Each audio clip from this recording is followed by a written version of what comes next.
Assalamualaikum dan salam sejahtera. Nama saya Alif Ismail bin Abu Usman. Nama saya ialah Nur Aswan Nadirah binti Nur Azlan. Assalamualaikum warahmatullahi wabarakatuh. Nama saya Muhammad Malik bin Sobari. Assalamualaikum, nama saya Lini Lis Aisyah. Hai, saya Atta Zulaika binti Muhammad Khair dari CAFF 238. Assalamualaikum warahmatullahi wabarakatuh. Dan nama saya Abu Syukran bin Muhammad Saleh. Assalamualaikum dan salam sejahtera. Pada zaman yang serba moden ini, banyak pentadbiran di dunia mengabaikan etika dalam corak pemerintahan mereka. Apakah maksud etika pemerintahan ini? Etika ini adalah satu nilai akhlak yang ada dalam diri seseorang individu. Menurut Kamus Dewan Bahasa edisi keempat, etika adalah satu prinsip moral yang menjadi pegangan seseorang dalam melakukan apa sahaja perkara. Pemerintahan pula adalah satu terbitan yang lahir daripada perkataan perintah. Merujuk kepada cara sistem pemerintahan, cara sistem memerintah bawah satu pentadbiran. Jadi, etika pemerintahan ini adalah satu pemerintahan yang seharusnya mengikut acuan-acuan prinsip-prinsip moral ini dan nilai-nilai akhlak yang sewajarnya. Terusnya, kita akan melihat kepada apakah itu kepimpinan melalui teladan. Jadi, jika kita lihat secara ringkasnya, maksud kepimpinan ini berasal daripada perkataan pimpin. Iaitu kepimpinan ini adalah satu perbuatan mengetuai beberapa kumpulan individu untuk mencapai kesejahteraan umum. Manakala maksud teladan pula adalah satu perbuatan perkara yang seharusnya menjadi ikutan. Perkara-perkara kebaikan yang harus dicontohi. Kerana secara mudahnya kita lihat, kepimpinan melalui teladan ini adalah sangat penting kerana pemimpin itu sendiri adalah satu individu yang akan paling dipertanggungjawabkan untuk menegakkan kebaikan dan mencegah keburukan. Iaitu perkara yang perkataan yang sering kali kita dengar, amar makruf nahi munkar. Di mana pimpinan yang baik ini akan meninggalkan kesan-kesan yang baik dan seterusnya akan menjadi teladan yang akan diikuti oleh pengikut-pengikutnya ataupun rakyatnya. Jadi, kami akan membincangkan tentang etika pemerintahan, khususnya melihat kepada kepimpinan melalui teladan. Pembentangan ini akan memfokuskan kepada 4 perkara.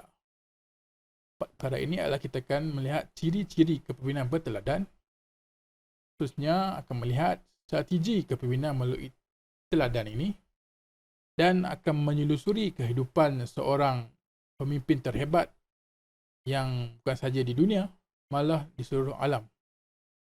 Dan kita akan meneliti juga apakah kesan-kesan apabila kepimpinan melalui teladan ini diikuti dan dicontohi. Dan oleh itu, kita akan terus melihat kepada apakah ciri-ciri kepimpinan melalui teladan ini bersama saudara Amir Malik. Terima kasih saudara Alif. Alright. Assalamualaikum warahmatullahi wabarakatuh. Nama saya Muhammad Malik bin Sobari dan saya dari CF238. Okay, saya akan terangkan ciri-ciri kepimpinan yang berteladan. Alright. Nombor 1 ialah mentaliti. Iaitu pemimpin yang mempunyai mentaliti yang kuat.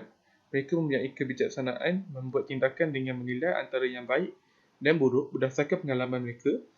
Yang kedua pula, mereka mempunyai keberanian atau kesungguhan menghadapi cabaran dan masalah serta risiko. Oleh itu, pemimpin yang mempunyai mentaliti yang kuat, mereka mempunyai inisiatif yang kuat untuk melakukan sesuatu atau objektif. Alright? Okay. Yang kedua pula, kemasyarakatan. Pemimpin yang mempunyai kemasyarakatan yang kuat ialah mereka memberi dan menerima pendapat kepada rakyat dia, bersikap positif dan terbuka, dan juga berkebolehan berkomunikasi terhadap rakyat mereka. Alright.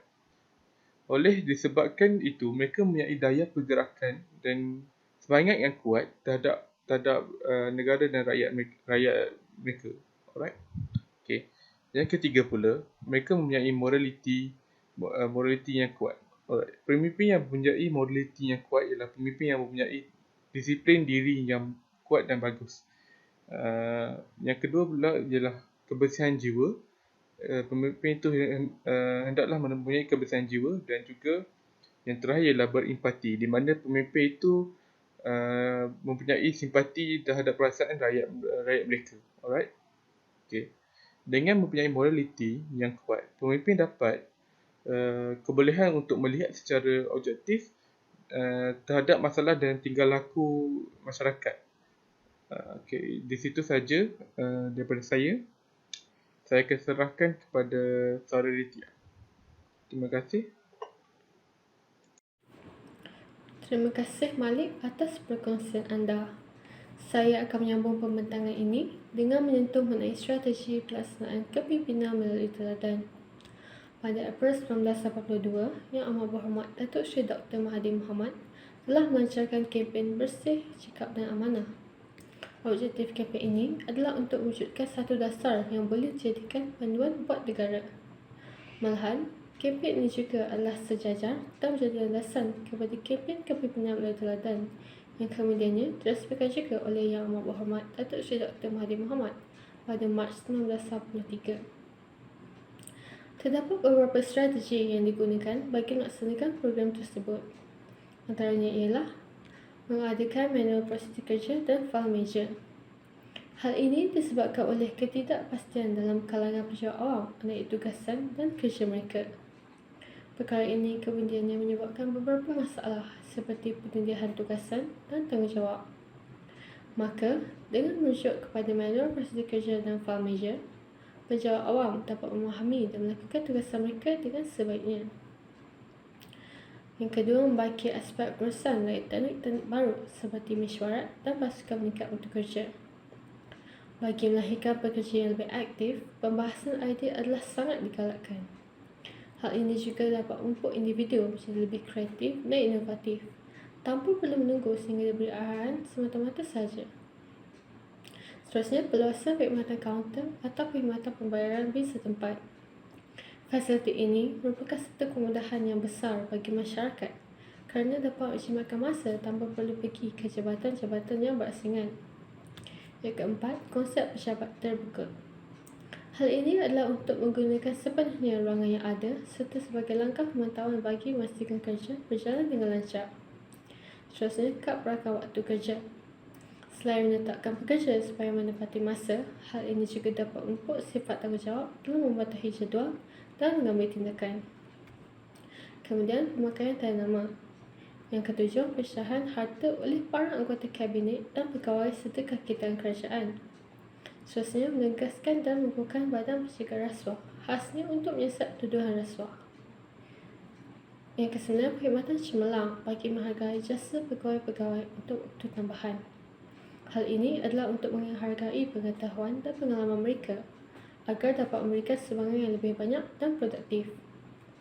Akhir sekali, penghantaran pegawai-pegawai melanjutkan pelajaran bagi meluaskan pengetahuan dan pengalaman mereka agar dapat memberi sumbangan yang lebih bermakna dan produktif apabila pulang kemudiannya.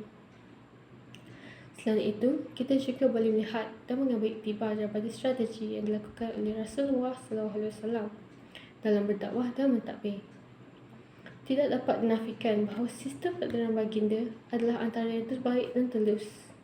Antara strategi yang dilaksanakan baginda ialah: yang pertama, melakukan dakwah secara rahsia. Seterusnya, sistem dakwah dan pendidikan berpusat. Yang ketiga, menyemai benih Islam dalam hati para sahabat. Kemudian, membentuk golongan pelapis yang berjiwa kental. Yang kelima, membentuk satu jemaah yang berstruktur dan berpasukan. Seterusnya, membina perpaduan dan menyatukan umat. Dan akhir sekali, memanfaatkan segala bentuk kepakaran. Itu sahaja daripada saya bagi strategi pelaksanaan kepimpinan melalui teladan.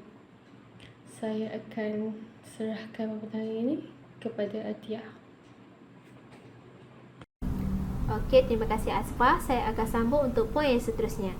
Assalamualaikum, saya Atiyah. Saya akan bercakap tentang kepimpinan Rasulullah SAW. Nama sebenar Nabi Muhammad SAW adalah Muhammad bin Abdullah.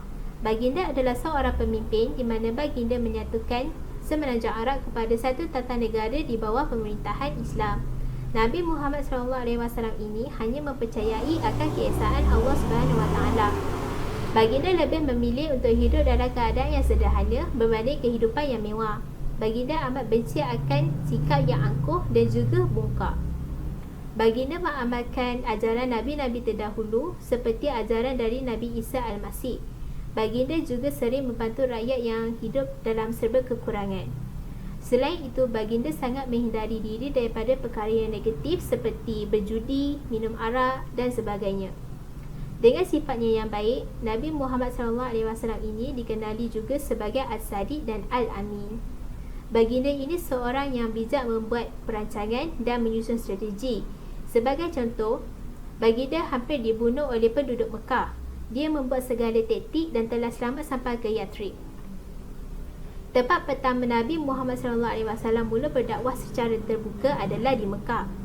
Di sana baginda mengajak semua penduduk Mekah untuk memeluk Islam kerana Islam adalah negara yang benar. Ada segelintir penduduk yang menerimanya dan ada yang menolak. Disebabkan itu, Nabi mendapat tantangan yang hebat dan dilayan buruk oleh penduduk di sana. Nabi Muhammad SAW telah menghantar pengikutnya ke Habsyah. Di Madinah, baginda berjaya menyatukan semua kaum di bawah piagam Madinah. Oleh itu, baginda kembali ke Mekah dengan pengikutnya yang sebanyak 10,000.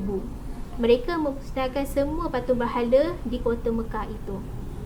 Akhir sekali, ketika baginda jatuh sakit dan wafat, hampir seluruh semenanjung Arab berada di bawah naungan Islam dan bersatu dengan utuhnya. Banyak cabaran yang dilalui oleh Nabi Muhammad SAW ini. Sebagai contoh, di Mekah, masyarakat jahiliah menyiksa orang Islam, menganiaya dan mengusir. Baginda bersabar dan membuat perancangan yang lain. Baginda meminta Negus, Raja Habsyah, untuk membenarkan orang Islam berhijrah ke negaranya. Negus bersetuju dan tidak membenarkan mereka diserah kepada penguasa Mekah. Okey, itu sahaja daripada saya. Terima kasih. Saya akan serahkan kepada Liz untuk sambung poin yang seterusnya. Baik, terima kasih Atia. Jadi seperti mana yang telah dibincangkan tadi, kita dapat lihat betapa pentingnya bagi kita untuk mengamalkan pemerintahan beretika dan juga mencontohi kepimpinan melalui teladan, kerana ianya dapat memberikan kesan dan impak yang amat positif terhadap individu, masyarakat, negara dan juga agama. Antaranya adalah fikiran seseorang individu akan menjadi lebih matang dan rasional. Kedua, wujudnya masyarakat yang bertamadun dan bermoral. Ketiga, kemakmuran serta kemajuan negara terjamin. Dan keempat, kita dapat menjaga diri daripada melakukan perbuatan yang mungkar dan menunaikan kewajipan syara. Bagi menghuraikan kesan pertama, telah pun terbukti bahawa seseorang pemerintah dapat menginspirasi dan mempengaruhi orang lain dengan amat mudah sekali. Oleh itu, seseorang pemerintah mestilah dan wajib menunjukkan teladan yang terbaik dan juga berfikiran secara kritis agar orang lain dapat mencontohi mereka supaya berfikiran lebih matang dan rasional, terutamanya ketika menyelesaikan sesuatu konflik. Seterusnya, melalui pelaksanaan kempen bersih, cekap dan amanah, Malaysia dapat melahirkan sebuah masyarakat yang cukup bertamadun dan bermoral yang berpadanan dengan agama rasminya, iaitu agama Islam. Kemudian, menurut Pejabat Perdana Menteri Malaysia, Wawasan Kemakmuran Bersama 2030 adalah iltizam untuk menjadikan Malaysia sebuah negara yang terus membangun dengan pemerintahan yang beretika serta adil dan saksama. Matlamat-matlamat wawasan tersebut seperti peningkatan ekonomi dan juga peningkatan taraf hidup rakyat dapat dicapai. Dan akhir sekali, sebagai umat Nabi Muhammad SAW dan dengan melaksanakan amanah tanggungjawab oleh Allah, iaitu sebagai khalifah, kita dapat menjadi qudwah hasanah yang sentiasa mentaati perintah Allah dan juga meninggalkan larangannya dengan penuh berhati-hati. Dan ini juga dapat menunjukkan teladan yang terbaik untuk sahabat-sahabat se-Islam kita. Dan itu saja untuk kesan-kesan mencontohi kepimpinan melalui teladan. Terima kasih. Terima kasih Saudara Idris. Secara ringkasnya, perbincangan kita hari ini, seperti yang kita tahu, pemimpin atau pemerintah yang unggul adalah dikasihi dan didoakan oleh rakyat. Sebaliknya, pemimpin yang buruk adalah dibenci dan dilaknat oleh rakyatnya. Sesebuah kerajaan atau negara sewajarnya mempunyai tokoh mentaliti yang kuat, bermasyarakat dan bermoral. Secara umumnya, negara kita telah melaksanakan pelbagai strategi seperti kempen bersih cekaran dan amanah dan kempen kepimpinan melalui teladan. Di samping itu, kita juga menyentuh pasal Nabi Muhammad SAW adalah contoh terbaik untuk dijadikan oleh teladan bagi seluruh umat manusia di muka bumi ini. Khususnya dalam hal kepimpinan Rasulullah sebagai ketua negara, menyeru kebaikan dan mencegah kemungkaran. Dalam aspek undang-undang, Rasulullah juga melaksanakan sepenuhnya seperti dikhendaki oleh Al-Quran, baik aspek jenayah maupun aspek sivil. Maka jelaslah Rasulullah SAW adalah teladan yang paling sempurna untuk manusia di masa kini dalam mentadbir sesuatu. Dengan pelaksanaan etika pemerintahan melalui teladan, kesan yang kita dapat di bawah ia adalah kesannya amat positif dari pelbagai aspek termasuk dari segi individu, masyarakat dan negara. Sekian sahaja perbincangan kita di sini. Segala yang baik datang pada Allah SWT, segala yang buruk datang pada kami. Wabillahi taufiq hidayah. Wassalamualaikum warahmatullahi wabarakatuh. Terima kasih.